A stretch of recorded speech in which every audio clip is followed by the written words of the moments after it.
రేపు పూర్ణాహుతుడు సంపూర్ణంగా శరీరం మాట మనస్సు మూడు ఏకమైతే తప్ప దాని ఫలం రాదు. ఇప్పటికీ కొంతమంది నాస్తికులు కమ్యూనిస్టులు వీళ్ళు విమర్శలు చేస్తూ ఉంటారు. ప్రపంచ శాంతి అన్నారు, ఇన్ని యజ్ఞాలు చేశారు, ఏం జరిగింది జరగడానికి ఏమిటి? స్విచ్ చేస్తే వెలగడానికి లైటా? అది కూడా వెలగట్లేదు ఇళ్లలో సరిగ్గా. స్విచ్ చేస్తే వెలగడానికి లైటా? దానికి ఒక వ్యవస్థ ఉంది కదా. ఈ వ్యవస్థ ఇక్కడ సక్రమంగా ఉంటేనే జరుగుతుంది. అదంతా అది ఎన్నాళ్ళకి జరగాలో అన్నాళ్ళకే జరుగుతుంది ఖచ్చితంగా. ఇలా జరగానే ఏదో ఫలితం రావాలంటే ఎలా వస్తుంది? అందరూ సహకరిస్తేనే వస్తుంది. అక్కడ అందరూ కూర్చుని వాడంతా నిశ్శబ్దంగా ఉంటేనే వస్తుంది. ఆ వాక్కు మనస్సు శరీరము ఏకమైతేనే వస్తుంది. త్రికరణ శుద్ధి అంట. పూర్వులు ఈ శక్తులని, వీటికన్నిటికీ ఈ వనమూలికలుగా ఉండేటువంటి శక్తుల్ని మంత్రశక్తి ద్వారా తపస్సు ద్వారా కనిపెట్టారు. ఇవాళ యంత్రాలు ఉన్నాయి, ఆవేళ గొట్టాలు గొడుగులు ప్రయోగశాలలు ఏం లేవు. వేద ఋషులు ఎలా కనిపెట్టారండి అంటారు. వాళ్ళు ఎలా కనిపెట్టారు అంటే, ఏ విషయాన్ని తెలుసుకుందుకైనా యంత్రశక్తి తంత్రశక్తి ఉన్నట్టే మంత్రశక్తి ఉంటుంది. మంత్రం అంటే మననాత్రాయతే ఇతి మంత్రం. నువ్వు మననం చేసిన కొద్దీ నిన్నది రక్షిస్తుంది. అంతే. గురువు మనకి మంత్రోపదేశం చేస్తే మననం చేయి, రోజుకి 1000 చేయి, 10,000 చేయి అని చెబుతాడు. ఆ మననం చేసి రక్షిస్తుంది. ఇంక తంత్రం అంటే యజ్ఞం. తర్పణాత్రాయతే ఇది తంత్రం. ఆ యజ్ఞంలో ప్రధానమైన ఆజ్యం పోస్తారు, తర్పణం. ఆ తర్పణం వల్ల మనం రక్షింపబడతాం. అందుకని తర్పణాత్రాయితే ఇది తంత్రం, మననాత్రాయితే ఇది మంత్రం. యంత్రశక్తి అంటే యత్నాత్ త్రాయతే ఇది యంత్రం.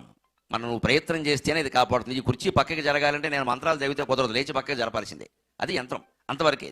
కానీ ఇదే పనిని యజ్ఞం ద్వారా సంకల్పించి చేయొచ్చు. నేను ఇక్కడి నుంచి లేవకుండానే చేయొచ్చు. దానికి తగిన చిత్తశుద్ధి, దాని సంకల్పాలు ఉండాలి. మంత్రం ద్వారా కూడా చేయొచ్చు. ఋషులు అపూర్వంగా లక్షల కోట్ల మంత్రజపం చేసి అపూర్వ శక్తుల్ని సాధించి వాటిని లోక కళ్యాణానికి వినియోగించారు. ఆ వినియోగించే క్రమంలో భాగంగానే సోమలతని కనిపెట్టారు. దాన్ని అందరికీ రసం తీసి ఇచ్చారు. దాన్ని ప్రసాదంగా కూడా ఇచ్చారు.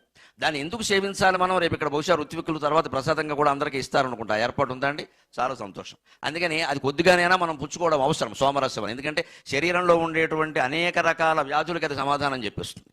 వ్యాధి నిరోధక శక్తిని పెంచుతుంది. పూర్వం ఈ యాగాలు, ఇవాళ ఇక్కడ ధనం అపూర్వంగా ఉంది అనుకుంటున్నాం, కానీ పూర్వం ఈ యాగాలు ప్రతి ఊళ్ళోనూ బ్రాహ్మణ కుటుంబం ఖచ్చితంగా చేసేవాళ్ళు. అందుకే బ్రాహ్మణులు లేని ఊళ్ళో ఉండొద్దన్నారు. ఎందుకు ఉండొద్దన్నారంటే, బ్రాహ్మణులు అంటే కేవలం సత్యనారాయణ చేయించడం, సంవత్సరకాయలు పెట్టడం కాదు. అది కాకపోతే మనమైనా పెట్టుకోగలం, పెద్ద విషయం కాదు అది.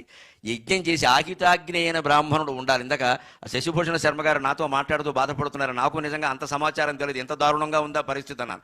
ఆహితాగ్ని అంటారు 2 పూట్ల నిత్యాగ్నిహోత్రం చేయడం. నిత్యాగ్నిహోత్రం అంటే సంధ్యావందనం కాదు, గాయత్రి జపం కాదు, అవి అయ్యాక చేసే పని. ఈ నిత్యాగ్నిహోత్రం అనే విధి మళ్ళీ 1 గంట పడుతుంది. అందుకే బ్రాహ్మణులు ఎవరు పూర్వం ఉద్యోగాలు చేయలేదు. ఎందుకంటే ఇప్పుడు ఉద్యోగాలు చేసి 8ంటికి సాఫ్ట్వేర్, 12ంటికి హార్డ్వేర్ అని పరిగెడితే వీడికి ఇవన్నీ నడవు.